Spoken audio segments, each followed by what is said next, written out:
Fala pessoal, tá começando mais um Meeting Coffee, o quadro da Forescale. E hoje a gente trouxe uma convidada muito especial, mas antes de apresentá-la, nós vamos falar dos nossos patrocinadores, fazer um agradecimento especial à CDL Grande Vila Velha, que nos proporciona esse espaço para as nossas gravações. E se você também quiser fazer a locação do espaço, até mesmo ser filiado da CDL, é só entrar em contato com eles, que eles vão dar todos os direcionamentos para que vocês façam isso. Também um agradecimento especial ao do Mineiro Pão de Queijo, que ele que patrocina a gente, faz brindes para os nossos convidados, né? E se você quiser também fazer a compra do produto do Mineiro, é só entrar em contato com eles no Instagram, que eles vão te atender, atendem tanto para cliente que compra em volume, quanto para quem faz a sua comprinha ali para comer dentro de casa. Então é só entrar em contato com eles e fazer seu pedido. Beleza? E agora voltando, eu vou apresentar aqui. A convidada tem tanto gabarito que eu vou ler aqui para apresentá-la, né? A Liz Pisoni, ela é diretora de People and Culture da Tegros e cofundadora da FITS, uma curadoria de talentos por assinatura especializadas em posições de Growth, Marketing e CRM. Liz, seja muito bem-vinda ao nosso Obrigada. quadro, que bom que você aceitou. Que honra. E eu queria que você começasse se apresentando um pouquinho, para ver se eu te apresentei correto, né? E também para o pessoal te conhecer um pouco melhor. Não, me apresentou corretamente. Acho que o que faltou falar eu sou psicóloga, Verdade. né? Sou entusiasta das pessoas, e, consequentemente, dos negócios. Eu estou aí já no RH há 8 anos. Sempre foi a minha paixão. Eu gosto de problema. É como a gente acaba no RH para resolver problema, no fim, Justo, né? justo. Acaba Para sendo. trazer solução. Exato. Perfeito. Liz, eu vou começar aqui a nossa conversa com uma pergunta que, na minha opinião, uma confusão de muita gente, né? Como que você explica o trabalho para o pessoal que ainda confunde pessoas e culturas com departamento pessoal? Boa. Acho que erro clássico, né? Primeiro, o departamento pessoal, ele é um sistema administrativo. As pessoas precisam receber, precisam ter seus benefícios, contrato. Acho que essa parte de gestão administrativa no geral, ela precisa acontecer e para isso damos o nome de departamento pessoal, né? Acho que a grande confusão começa com a abstração do que é a área de people, Uhum. né? Acho que durante muito tempo tem-se um imaginário de que people existe para fazer as pessoas felizes. Uhum. E, na verdade, o time de people, a área de people, existe para fazer os negócios sobreviverem. A Perfeito. grande verdade é essa, né? Os talentos, quando saem ou quando não são atraídos para o lugar certo, é o que faz com que os negócios não cresçam, com que eles quebrem, né? Então, no fim, as empresas... É muito mais do que se as pessoas estão felizes ou não. As empresas deixam de crescer porque elas não conseguem ter boas pessoas ou reter essas boas pessoas, né? Então, é muito mais do que apagar incêndio, é de fato conseguir ali espalhar extintores, vamos dizer assim. Que o Perfeito. trabalho do time de people hoje é conseguir fazer cultura, performance, resultado, principalmente, sentar ali numa mesa, trabalhar junto, conviver junto. Óbvio que isso vai passar por deixar as pessoas felizes, por deixar as pessoas equilibradas, isso vai passar por subsistemas, né? Tem sim receita de bolo. A gente às vezes tem o imaginário de que tudo que envolve pessoas é subjetivo e não. Na verdade, se você não sistematiza isso, não adianta falar que pessoas é estratégia, porque estratégia é sistema. Então, Perfeito. sim, pessoas também são sistemas. A gente, né, precisa olhar para número, precisa olhar para padrão, precisa olhar para dado, precisa ter estratégia de comunicação, precisa ter estratégia de movimento. Tudo que você vai traçar para qualquer outra parte de planejamento da empresa, você também vai levar para a área de people. E aí acho que as pessoas felizes são uma consequência, é um sintoma ali que vem desse trabalho de sistema e de estratégia de fato. Então, no fim, o departamento pessoal funciona na parte de trás, Tipo né? um Na back-office, parte né? administrativa. A área de people é a área de fato que garante que os negócios continuem crescendo. Bacana, bacana. E você falou sobre a questão de ser, tipo, ter receita de bolo também, né? Criar uma previsibilidade, né, desse processo. Geralmente as pequenas empresas, elas não pensam muito nessa área. E aí, se, por exemplo, como que alguém chega e cria essa parte de cultura, implementa a cultura, começa a trabalhar isso lá, quais desafios que se encontram e de onde que nasce essa cultura? Tá. Cultura é sempre de cima para baixo. É sempre top-down. Então vem sempre de quem está dando visão para o negócio. E aí normalmente é um sócio fundador, ou são, além dos sócios fundadores, aquela equipe que está ali desde o início, as primeiras pessoas que você chama para abrir, né, o negócio com você. O que é cultura, no fim? Né? A máxima, né, de cultura é o que acontece quando o líder não está na sala, quando você não está olhando. Isso é real, assim, né? Cultura é aquilo que a gente permite que aconteça, que a gente tolera que aconteça todos os dias. Isso vale para as coisas que são boas, isso vale para as coisas que são ruins. Também é cultura. Então, não é só aquilo que aquece seu coração como empreendedor no final do dia que é cultura. Os erros da sua equipe, os padrões de erros da sua equipe também são cultura. Quando a gente pensa em implantar cultura, eu acho que é até um pouco contraproducente. Porque você não consegue escrever um manual e colocar para as pessoas e pronto, agora vocês, né, vão agir assim. É óbvio, quando a gente escreve um manifesto de cultura, ou seja, quando você junta ali representações do que é a cultura, né, comportamentos esperados, valores guia, beleza, aí é um manifesto, mas para você manifestar algo, você precisa já ter isso construído. Né? E a verdade é que a cultura, ela é um processo vivo, ela é um processo que é construído todos os dias por cada pessoa que entra na sua equipe. Então ela começa ali quando você e mais uma pessoa, mais duas, mais três, mais quatro, e aí esse grupo vai formando costumes, valores. Então, o cafezinho, o horário do cafezinho é sagrado, todo mundo para e faz uma pausa e ri, não importa se tá remoto, se tá presencial. Isso é cultura, por exemplo. Eu sou dessa galera aí. Você é da galera do cafezinho, né? Eu sei sou. bem. Quando a gente erra com o cliente, a gente assume o erro e a gente senta com ele, joga aberto, joga transparente e já traz um plano de ação. Isso também é cultura. Quando a gente não encara os erros de frente e fica tentando jogar a culpa um pro outro, né? Uma famosa caça às bruxas. Isso também é cultura. Então, você não implanta cultura, você maneja a cultura o tempo inteiro. E aí isso vale para, tô feliz com a minha cultura, quero replicar ela, quero aumentar ela, ótimo, né? Quero expandir isso. Agora não tô feliz com alguns traços de cultura, a gente vai precisar mudar esse comportamento, mexer em padrões de comportamento, e aí você vai manejando cultura. Mas a gente não implanta cultura. Bom, legal. Então basicamente um organismo vivo ali da O tempo operação. inteiro.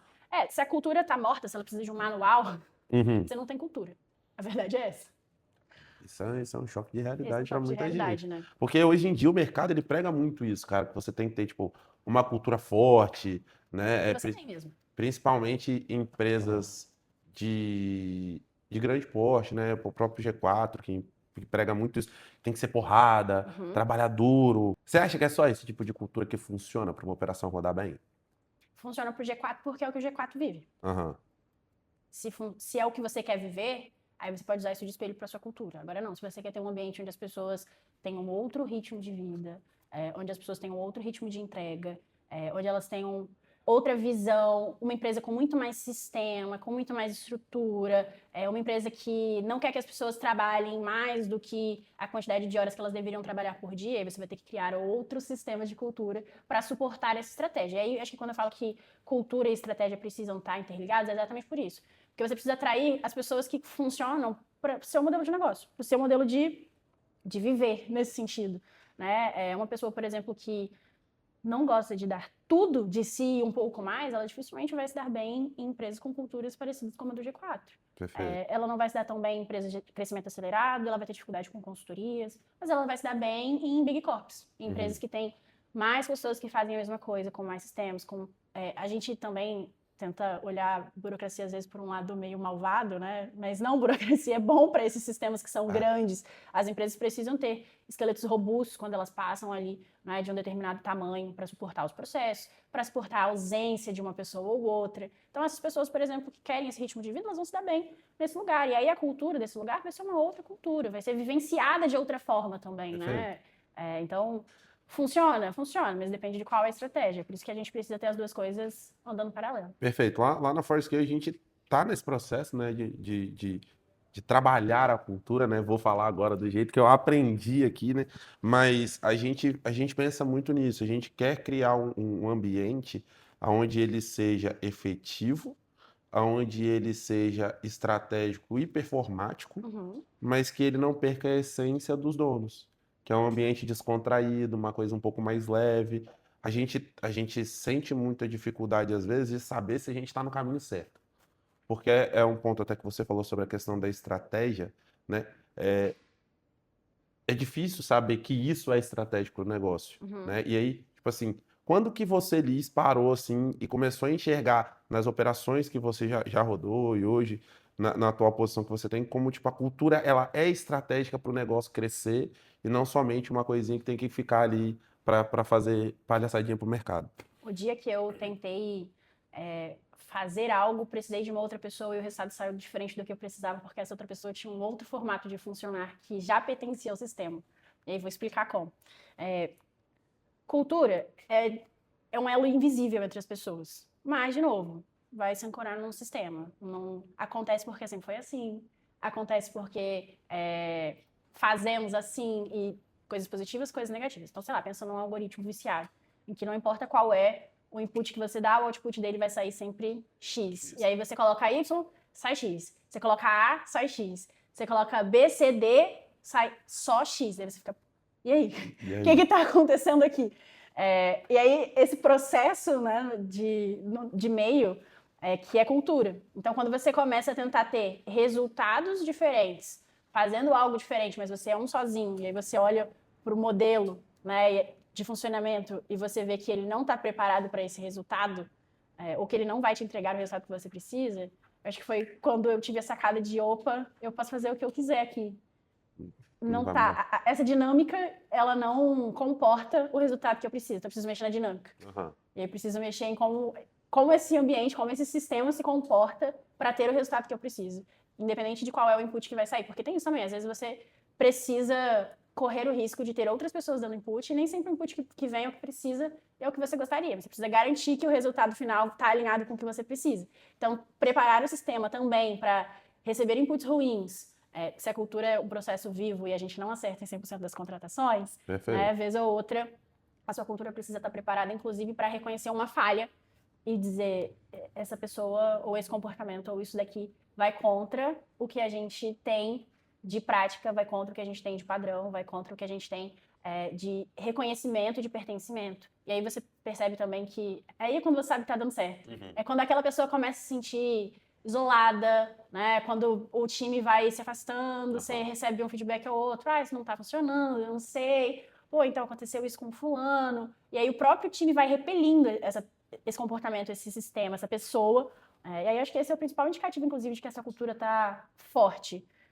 Basta garantir que é a cultura que você quer. Não, perfeito, perfeito. Acho que o desafio é esse. Cara, e vieram duas dúvidas aqui na minha mente, que é, primeiro, então a gente pode dizer que a cultura também ajuda na sinalização de um indivíduo ou de um processo dentro da empresa que não está condizente com o resultado que a empresa precisa ter. Perfeito. Bacana. E a outra dúvida que me surgiu é... Inclusive, é assim que você multiplica a sua estratégia, né? É quando você tem outras pessoas olhando para aquilo que tem foco. Perfeito, perfeito. Lá principalmente lá na empresa, a gente fala muito disso, que tipo assim, a gente tenta passar para o time a visão do todo, porque a gente quer que todo mundo veja como a gente está vendo. Perfeito. Porque se todo mundo olhar para o mesmo lugar, a gente vai chegar lá. Se eu estiver olhando para frente e tiver o time inteiro olhando para trás, eu não saio do lugar. Sim. Então a gente trabalha muito isso neles. Mas a outra dúvida minha que surgiu é mais fácil ou é melhor trabalhar cultura desde o início de uma operação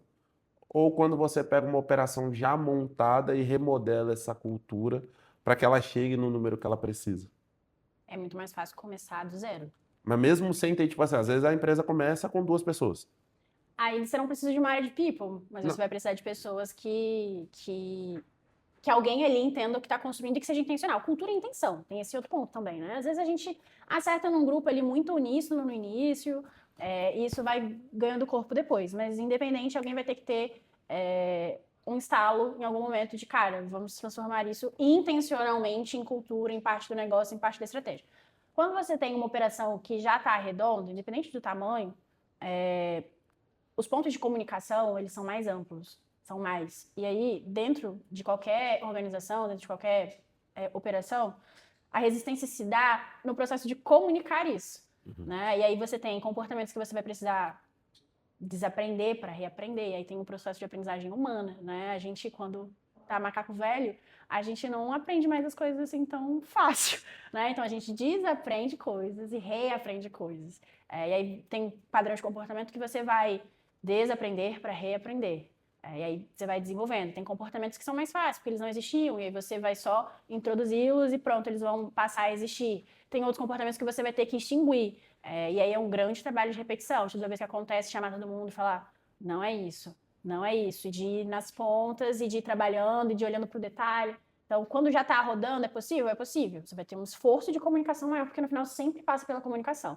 Comunicação audível e inaudível, né? Porque os silêncios, né, os comportamentos, aquilo que a gente não fala também fala muito dentro de um processo de construção de cultura ou de reconstrução de cultura. E aí, quando você tem menos pessoas, menos pontos de comunicação, é mais fácil. Perfeito. Você não tem tanta resistência. Entendi. Mas dá para ser feito. Aí é uma questão de aconteceu, precisou, vamos fazer. E até mesmo na empresa dar a importância que precisa dar para Exatamente. essa área. Beleza.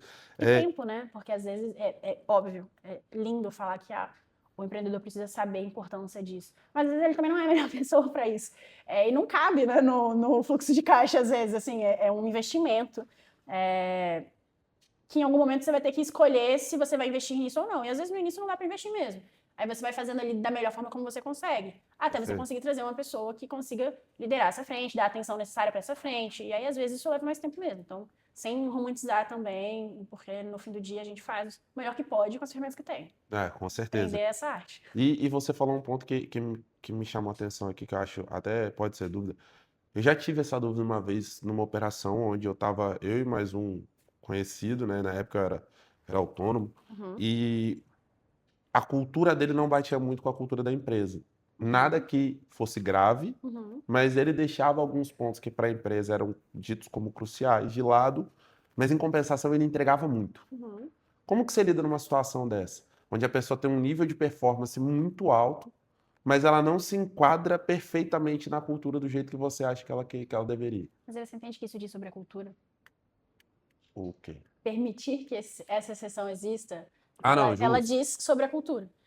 Eu acho que esse é o maior desafio, é que a cultura não é só o que você escreve E o que você gostaria. e o que você gostaria que aconteça, é o que você garante que acontece ou você tolera que acontece. Perfeito. Então, se você tolera ter um rockstar que vai contra alguns pontos de cultura, mas ele te entrega resultado, desculpa, sua cultura não é baseada na sua cultura, ela é baseada nos resultados, apesar de... Justo. E aí, acho que é fazer as pazes com isso, não tem certo ou errado, assim, tem o que funciona para você. O que eu faço hoje na Tegros, pra gente, cultura é base. Bateu na cultura, pode ser o rockstar que for. Tá fora. A gente tem, inclusive, isso enquanto valor, né? Alta performance em time, alta performance coesa, né? A gente fala muito de coesão, muito de comunicação, muito de alinhamento, muito de autonomia. E aí eu só consigo ter isso na prática se eu tenho pessoas que consigam trabalhar juntos, até porque a gente tem times que são multidisciplinares. Perfeito. Então, a pessoa é muito boa no que ela faz, mas ela torna o ambiente tóxico de alguma forma, ela esbarra nas pessoas, não é leve de conviver com ela, não é fácil. Às vezes não é nem questão de ser fácil, é questão de leveza mesmo. Eu digo que não é nem em algo tão latente assim, mas, por exemplo, às vezes essa pessoa não entrega um relatório que precisava entregar, ela é maravilhosa, todo mundo ama ela, nossa, a convivência maravilhosa ajuda todo mundo, mas nos pequenos detalhes ali, coisas simples, que não afetam de fato a cultura que a empresa quer impor, ela peca. Aí acho que a gente vem para um outro viés da cultura e da performance. Porque performance, beleza, tem a performance do resultado, e aí tem a performance que é resultado mais desenvolvimento e desempenho, de fato, que é como eu alcanço esse resultado. Se eu consigo alcançar bons resultados numéricos, mas a qualidade da minha entrega de processo, ela pode ficar comprometida, aí acho que vai do sistema da empresa. Não, a gente quer muita qualidade com os relatórios, isso é inegociável para a gente, gestão de informação. Esse checklist, de novo, a gente está falando de estratégia, e isso vira cultura, que vira performance, que vai desdobrando. Então, você precisa entender com o que você quer abrir mão, o que você está disposto a abrir mão. Eu estou disposto a abrir mão de um relatório ou outro ser entregue se os números forem batidos. Ok. Aí também não tem certo ou errado. Entendi. Agora, não, mais me importa, além de uma boa entrega, a qualidade processual da entrega, por N motivos. Porque eu trabalho com informações sensíveis, porque a gente trabalha com muitas pessoas olhando para o mesmo cliente, a informação precisa estar redonda, sei lá qual é o motivo. Aí você não pode abrir mão disso, porque se um faz, todo mundo faz. Perfeito. E aí você perde controle disso. Então, eu acho que quando a gente fala de tolerar ou não, de permitir ou não, isso vai para os detalhes também. Então, se eu posso permitir que isso aconteça em grande escala, massa, isso vai acontecer na sua performance. Vai contaminando de algum jeito. E é inegociável, assim. não vai acontecer. Qualquer coisa disso é você tentar se enganar. Uhum. Agora, tudo bem se acontecer, isso não é um problema, aí vai se preocupar com outras coisas. Perfeito, perfeito. E você fala muito também sobre a questão de alinhar pessoas, cultura e performance, né? Quando você chega numa operação, o que que você vê disso que tá mais desalinhado e o que você precisa, tipo, cara, isso aqui eu preciso olhar primeiro. É sempre discurso e prática. É, É sempre o que a gente comunica versus o que de fato a gente consegue entregar enquanto ambiente. E aí, de novo, né? Cultura é top-down e aí performance vai ser top-down. Se eu olho para o meu líder e ele não entrega o que ele fala, por que eu vou entregar? Ou às vezes eu vou entregar por mim, porque eu sou a pessoa que me importa entregar apesar de. Eu sou a pessoa que vou me comprometer a entregar apesar de. Só que eu vou durar pouco tempo ali. Porque isso vai começar a bater nos meus valores, eu começo a não me reconhecer no sistema, aí eu não consigo me sentir pertencente. Então, o desafio de cultura, de performance, é sempre equilibrar o que você fala e garantir que isso seja verdade. Então, a gente tem cultura de autonomia e a gente prega isso. Legal, aí você vai olhar, as pessoas começam a ser centralizador. inovadoras, aí elas começam a errar, porque você dá autonomia, a pessoa vai errar, Aham, porque ela precisa testar. Ela precisa ter erro e acerto. perfeito. E aí você pune o erro, você faz uma caça às bruxas, você chega numa reunião e dá um feedback negativo coletivo na frente de todo mundo, e aí a pessoa vai ficando constrangida, o time vai ficando constrangido, ninguém quer errar. Como as pessoas vão ter autonomia? Ah, mas a gente é uma empresa inovadora, a gente não aposta em microgerenciamento. Mas aí ninguém consegue tomar uma decisão sozinho. Ninguém consegue ir para um caminho de teste A ou B sem que isso vire uma possibilidade de uma confusão no final do dia. Então, essa dinâmica entre o que eu espero que aconteça e o cenário que eu tenho, inclusive o quanto meus líderes estão preparados para suportar isso, é que, de fato, a dinâmica de ajuste. Aham, Se eu quero X, eu preciso garantir que isso tem condição de acontecer. perfeito. Ou condição de minimamente se preparar para acontecer. Né? Também Perfeito. não é um processo do dia para a noite. Aham, E aí você vem com a receita de bolo, aí você vai entender o que é inegociável, o que você vai abrir mão ou não. Aí você vai garantir que você tenha bons líderes alinhados a isso, aí você vai investir no treinamento das suas lideranças, no desenvolvimento das suas lideranças, porque você precisa ganhar escala para manejar a cultura, e aí sozinho, só a área de people, ou só a alta gestão não dá conta, os líderes precisam estar envolvidos, precisam saber reconhecer o que a gente quer, o que a gente não quer, precisam conseguir direcionar. Aí entra feedback, aí entra comunicação, aí entra o engajamento, aí entra, né, o happy hour, aí entra o endomarketing, entra todos os outros sistemas que a gente faz para equilibrar isso enquanto pessoas. Aí entra uma série de indicadores, aí você vai olhar para turnover, para NPS, né, que é o Employee Net Promote Score, que é o famoso você indicaria para trabalhar, você indicaria a nossa empresa para um amigo trabalhar? Que perguntinha no iFood, mas a gente faz isso todos os meses dentro de casa. Isso é uma pergunta que se a pessoa falar que não, você tem um problema grave ali, Pois né? de vez em quando aparece um detrator ali e a gente vai dar atenção, assim, a gente Claro. se dedica para entender. Os próprios neutros, eles já são ali a nossa maior parcela de trabalho, né? Porque por que você está neutro com a gente, sabe? Quer dizer que você também, consequentemente, está neutro na sua performance. Está perdido com alguma coisa, né? Tem alguma coisa ali que está faltando. E aí, de novo, people não é para deixar as pessoas felizes, people é para deixar as pessoas performáticas. Elas felizes, contentes, satisfeitas, é um processo decorrente disso. Né? Então, ouvir o seu time, ouvir os dados de retenção, de quanto tempo você leva para fechar uma vaga, por exemplo, quanto tempo de ramp-up, né? Quantas pessoas entram, quanto tempo elas levam para começar a performar. Tudo isso é cultura, tudo isso é subsistema que a gente vai trabalhando em termos de cultura, e aí a gente está falando de performance, mas é sempre de cima para baixo. Legal, legal.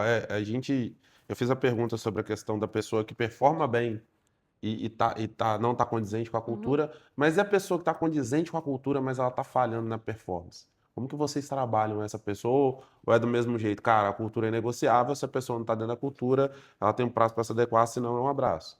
O cara que ele se adequa à cultura maravilhosamente, é o cara mais querido da empresa, mas ele não está performando bem. A sua cultura é uma cultura de alta performance? Se sim, temos um problema de cultura. Então, ela precisa de um tempo para se adequar. Aí você vai entrar com treinamento, mentoria, ferramenta, o que você puder fazer, PDI, o que você puder fazer para essa pessoa, de fato, desenvolver a parte técnica e performar melhor. Não, a minha cultura não é uma cultura de alta performance. Eu preciso só que seja uma pessoa ali consistente. Aí você vai investir para que ela se torne consistente. Mas, no fim, está alinhado. A gente acha que cultura é só comportamento. Uhum. Não é só comportamento. A cultura, é óbvio que a gente acaba pegando erro de comportamento e linkando isso muito aos valores. Mas, de novo, se a sua cultura é uma cultura de alta performance, você não vai conseguir ter pessoas que tenham baixa performance. Você vai bater na sua cultura de alguma forma. Uma forma. Agora, se a sua cultura comporta uma performance mais achatada, tá tudo bem. Aí você vai ter um Algo outro mais nível. linear, né? Que não precisa Isso ter aí. aqueles... Você vai ter um outro nível de esforço para o desenvolvimento dessa pessoa. Empresas que apostam em alta cultura são empresas que acabam tendo que ter um ambiente de aprendizagem muito acelerado. Porque precisa, de fato, porque essa compensação, né, entre a capacidade que eu tenho de absorver e de aplicar, ela acontece o tempo inteiro de uma forma muito intensa. Mas isso faz parte da cultura. Então, isso também é estratégia. A performance também é estratégia. Perfeito. Então, não pode ser só... Na verdade, o comportamento da entrega, ele também é comportamento. E aí acho que às vezes a gente separa as duas coisas, né? Mas elas são juntinhas. Bacana. Cara, a gente, assim, estudar sobre cultura e pessoas é fundamental para qualquer gestor, né, de empresa. Eu estava falando hoje com o time sobre orientação, né, que o gestor ele tem, na minha visão, como dever orientar a equipe para onde que ele quer ir, para onde que ele quer que a equipe vá, e quando ele vê que a equipe não está caminhando para aquele lado, trazer a equipe de volta, sem precisar chamar atenção, sem precisar dar esporro, qualquer coisa do tipo. Às vezes até precisa, tá? E aí tá tudo bem também. Mas aí foi até a fala que eu falei. Eu falei exatamente isso. Eu não estou dando esporro ainda. Porque no momento que eu precisar dar o esporro, eu vou chamar atenção. Faz parte? E eu vou chamar atenção no 1 a 1, eu vou tentar entender o que vocês estão passando, por que vocês estão fazendo isso de forma repetitiva, porque para eu chamar atenção não foi a primeira vez, né? Então a gente prega muito isso, justamente porque a gente quer autonomia. E Perfeito. autonomia, a pessoa não pode ter medo de errar. Ela tem que ter medo de não fazer. Perfeito. Eu falo isso, cara, eu não quero que nenhum cliente reclame da gente porque a gente não fez. Eles podem reclamar de que ficou do jeito que eles não gostaram. Ótimo. A gente pega, adequa e devolve do jeito que eles querem, do jeito que a gente acredita que mescla o resultado com agradar o cliente. Porque às vezes o cliente quer um negócio que não vai performar e a nossa obrigação é avisar. Mas a gente tenta fazer muito isso, não tem uma lista na nossa empresa, tá? Mas se tivesse, era mais ou menos isso que Eu a vou gente... fazer só uma pontuação, assim, né? Às vezes a gente, quando tá explicando algo para a equipe, cai no desafio da comunicação, de usar... não é para ter medo de uma coisa, precisa ter medo do contrário. E, na verdade, as pessoas não podem ter medo. É um ponto. Então, eu acho que a sua equipe não pode ter medo de não errar. Eles precisam entender que, se eles não errarem, eles não estão exercendo autonomia. Então, Exato. não errar não é uma opção. Isso. E aí você precisa ter pessoas que consigam flertar com esse risco do errar. Perfeito. E aí não passa pelo medo ou não. Então, querendo ou não, autonomia ela requer autoconfiança. Perfeito. Né? Você precisa incentivar que as pessoas sejam confiantes da sua bagagem, da capacidade de pedir ajuda se sai do controle, se deu errado, que vai ter. Então, Mas a questão é essa. ajuste. O risco pode arriscar. O meu aí. problema é não entregar coisa. É isso aí. Faltar com o comprometimento, porque isso está dentro da visão dos valores da minha empresa. Isso Entendeu? A gente tem que entregar, a gente tem que zelar pelo negócio do nosso cliente. Então a entrega é o que eu não abro mão. É isso. O risco a gente tem que ter, porque às vezes é do risco que a gente cria algo que é fora do comum, que gera um resultado muito além do que se esperava, porque a gente trabalha esse risco e para mim isso é fundamental. Você falou de alguns pontos sobre indicadores, né? Sobre NPS e turnover. Tem algum outro indicador que você faz? Quais os principais que você olha e fala assim, cara, se você não tem uma LIS na sua empresa, esses indicadores são os principais que você tem que olhar para ver se o seu negócio está caminhando do jeito que você gostaria. Feijão com arroz, assim, satisfação interna. Então, o NPS é algo que funciona tão bem quanto uma pesquisa de clima extremamente robusta, estruturada que você vai fazer. Uma coisa não substitui a outra, mas se você precisa começar, começa pelo básico que funciona, vai do 0 para o 1. Perfeito. Turnover, e aí voluntário e involuntário. Então, se as pessoas pedem para sair, ou se você desliga as pessoas, e aí o ideal é que o turnover voluntário seja sempre baixo ou sempre zerado, porque se há desvio de cultura ou do esperado, é importante que você, inclusive, seja quem sinalize e encerre o ciclo. Né? Que você não fique deixando isso acontecer ao ponto da pessoa entender que não está bom para ela, digamos assim. Ou, de fato, para garantir que você não vai perder bons talentos. Então, turnover, NPS, e acho que um indicador importante que a gente dá pouca atenção também é o recrutamento. É o tempo que a gente leva para trazer uma boa pessoa para dentro de casa. Esse precisa ser um bom indicador ali de se você está se posicionando da melhor forma, se o seu pacote de remuneração está ajustado, se você está conseguindo ser atrativo de alguma forma para essas pessoas. E aí, independente se é um time terceirizado ou não que está executando isso para você, o tempo, a janela que você tem ali de fechamento de uma cadeira, né, de alguém para ocupar essa cadeira, ele é um indicador importante que vai diretamente ali com a estratégia do negócio, porque normalmente a gente não se prepara para contratar, né? A gente já contrata no desespero. Então, se você não consegue ter esse processo ajustado, também isso trava seu crescimento. Perfeito. Então, esses 3, para mim, são os meus preferidinhos, assim. E falando de contratação, né? Você é fundadora aí da FITS, né? A gente já teve a oportunidade de conversar sobre a FITS no evento aqui da CDL, né? Inclusive a CDL Jovem está montando uma trilha de transformação digital, onde vocês vão permear por todas as áreas do digital para transformar o seu negócio e digitalizar ele. Às vezes você tem uma empresa que está só no off, não consegue sair desse meio, quer digitalizar, mas não sabe como. A gente está com essa trilha de conhecimento. Então você segue o Instagram da CDL Jovem Vila Velha, que lá tem todas as informações, prazo do evento. A Arice esteve no último evento conosco. É um evento voltado para conhecimento e network, então é uma coisa muito boa para você empresário, tá? E lá a gente teve a oportunidade de falar sobre a FITS, né? Um conceito muito bacana, né? Voltado para uma área específica, né? A parte de growth, vendas, CRM, e na parte de contratação, onde você falou que às vezes a pessoa tem que levar mais tempo. É mais fácil você procurar uma pessoa, encaixar essa pessoa na cultura, ou encaixar a cultura numa pessoa muito boa que você achou de mercado? Tá. Eu acho que não é tão preto no branco assim. Justo. Né? Primeiro, a gente não consegue encaixar as pessoas na cultura, senão vira um monte de clone, um monte de robô, né? A gente acabou de falar que cultura é viva. Justo. Toda pessoa que você traz vai influenciar a sua cultura. Se você traz uma pessoa que está um pouco distante do que você tem de cultura, e se ela tem uma capacidade de influenciar alta, inclusive, você está tomando um risco de que isso construa a sua cultura, né? De que isso tenha uma interferência nessa cultura de algo talvez que você não queira tanto assim. Agora não, é uma pessoa ali que não tá 100%, mas ela vai conseguir se adaptar. Aí eu não acho que é de encaixar as pessoas na cultura.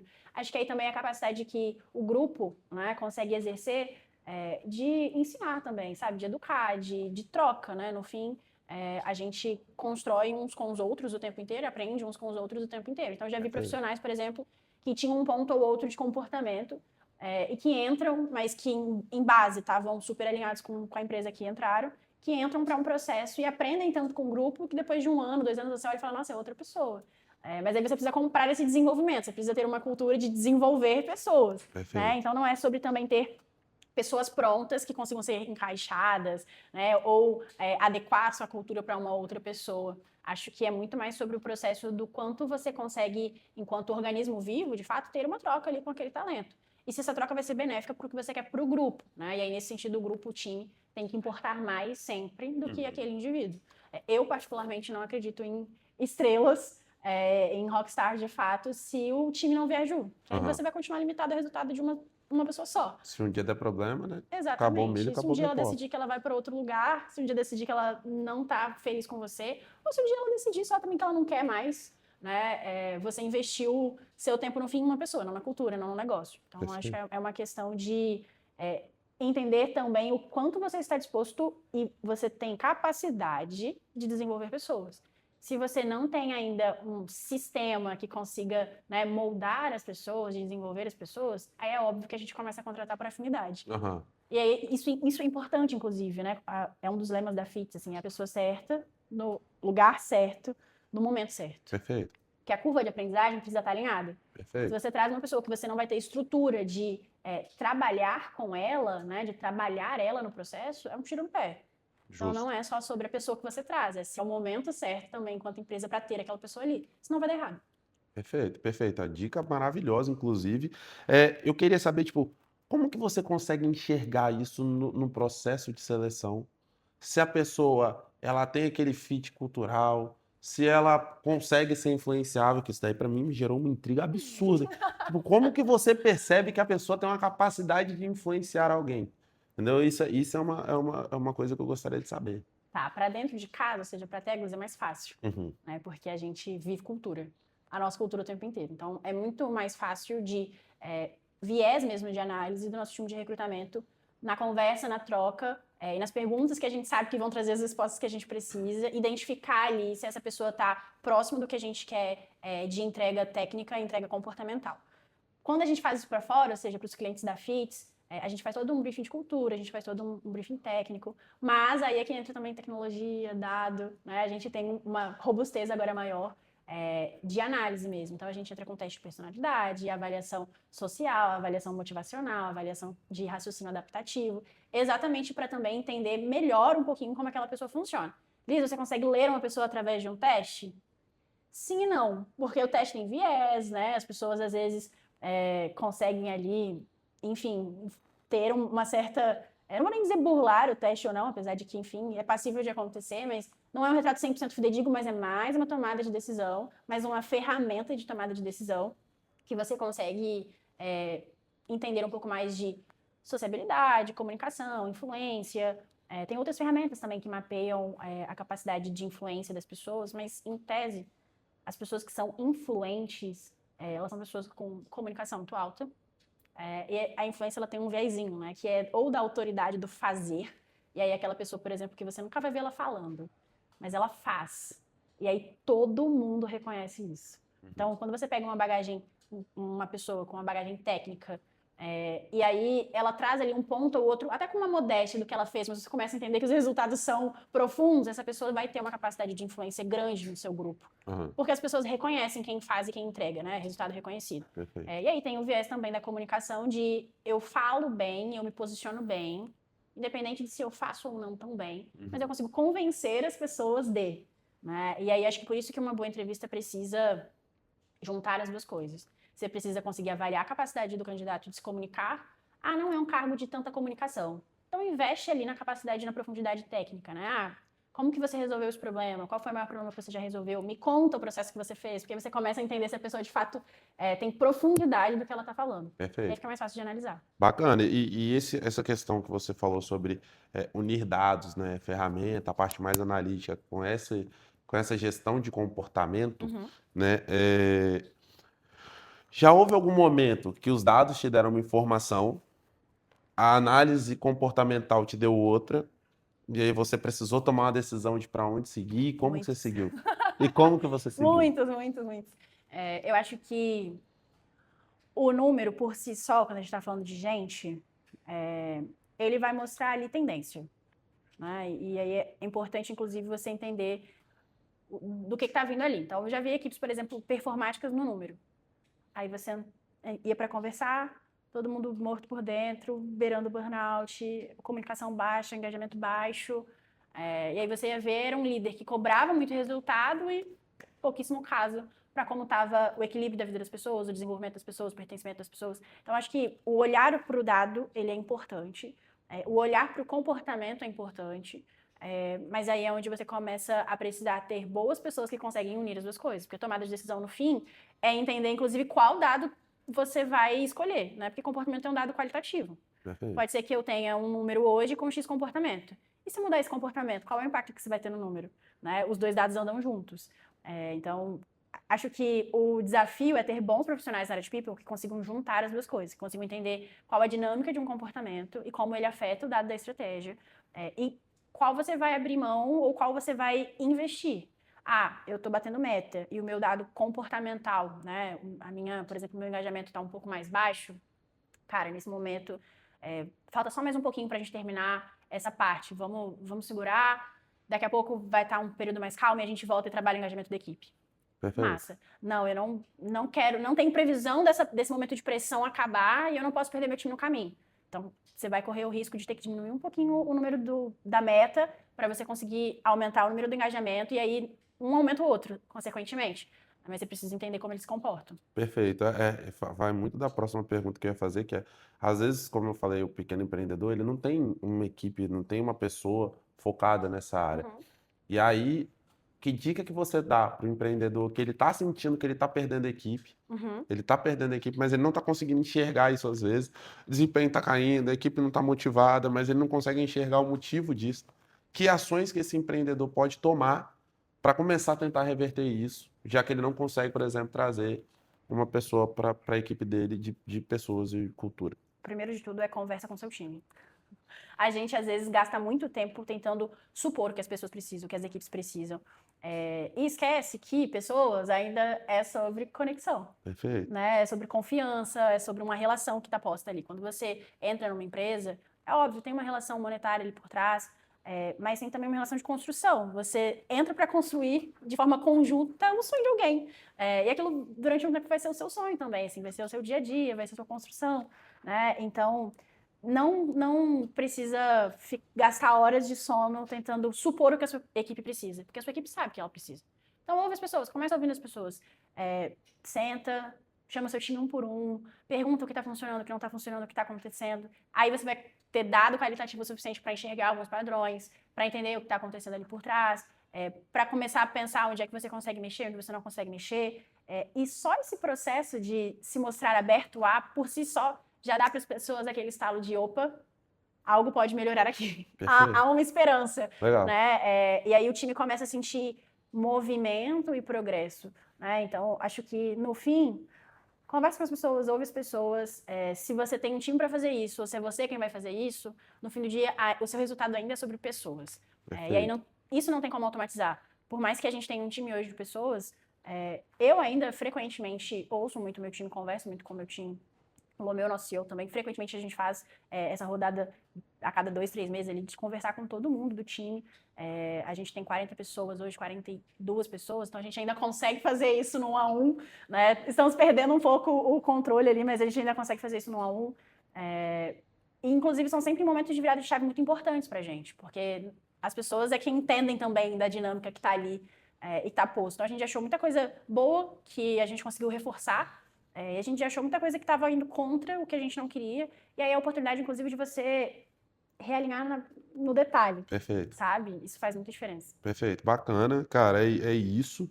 A gente está chegando já para o final da nossa conversa, né? Dava para ficar aqui falando durante muito tempo. Antes de encerrar, eu queria que a gente tem um momento chamado quebra-mito. Tá. Eu queria que você pensasse num mito do seu mercado, da área de pessoas e cultura, que você gostaria de encerrar esse mito agora. Cara, isso aqui não é o que o pessoal fala aí fora. Que bons processos são o suficiente para ter uma empresa performática. Por quê? Porque pessoas desalinhadas, desengajadas, desmotivadas vão sabotar os seus bons processos. Então, no fim, não adianta ter a melhor estrutura se quem está operando ela, se quem vai estar manejando isso, trabalhando, não está alinhado com o que você precisa. Então... E aí, para encerrar, né, a gente agora está com um novo processo aqui dentro do Meeting Coffee, né, onde a gente gostaria que você indicasse uma pessoa para participar do nosso quadro, que você acredita que vai gerar muito conhecimento para quem está nos assistindo. Perfeito. Eu vou indicar uma pessoa, inclusive, que eu sou fã, que já tive a oportunidade de trabalhar com, que é o Cyrus Perin. Eles são gigantes ali do mercado de recuperação de carrinho para infoproduto. Perfeito. E frequentemente agora eles fizeram uma virada de chave com inteligência artificial que está assim, iradíssima. Bacana. E vai ser, certeza que vai ser um papo muito irado. Não, show de bola, vai ser um prazer recebê-lo, né? Vocês acompanham aí para ver quando que ele vai aparecer no nosso quadro. Liz, muito obrigado, Obrigada tá? a você. Foi uma conversa maravilhosa e enriquecedora. Eu espero que ajude os empresários a entenderem e olhar para essa parte que é muito importante, né? Eu confesso que desde a época que a gente trabalhou na Origens, eu aprendi muito sobre isso e venho observando muito sobre isso nos eventos do G4 que eu fui. A Marcela Zaiden toca muito nessa parte de pessoas e cultura, né? E isso me pegou muito porque existe aquele embate de que cultura boa é aquela de tamborzinho ou buzina, e às vezes a gente sabe que a cultura, é o que você falou, é o que se encaixa de cima para baixo, é o que funciona para o seu negócio. Eu vi um vídeo hoje, inclusive, da Thay Dantas, onde ela fala sobre isso, sobre existem empresas que têm essa cultura e que para elas funcionam, mas existem outras empresas, como o próprio Itaú, que tem uma cultura completamente diferente, voltada muito nessa parte cultural, nessa parte mais tranquila de se trabalhar e que funciona para eles também, né? É inegável. Perfeito. Então é isso, muito obrigado, tá? Obrigada a você. E acompanhe a gente para os próximos episódios.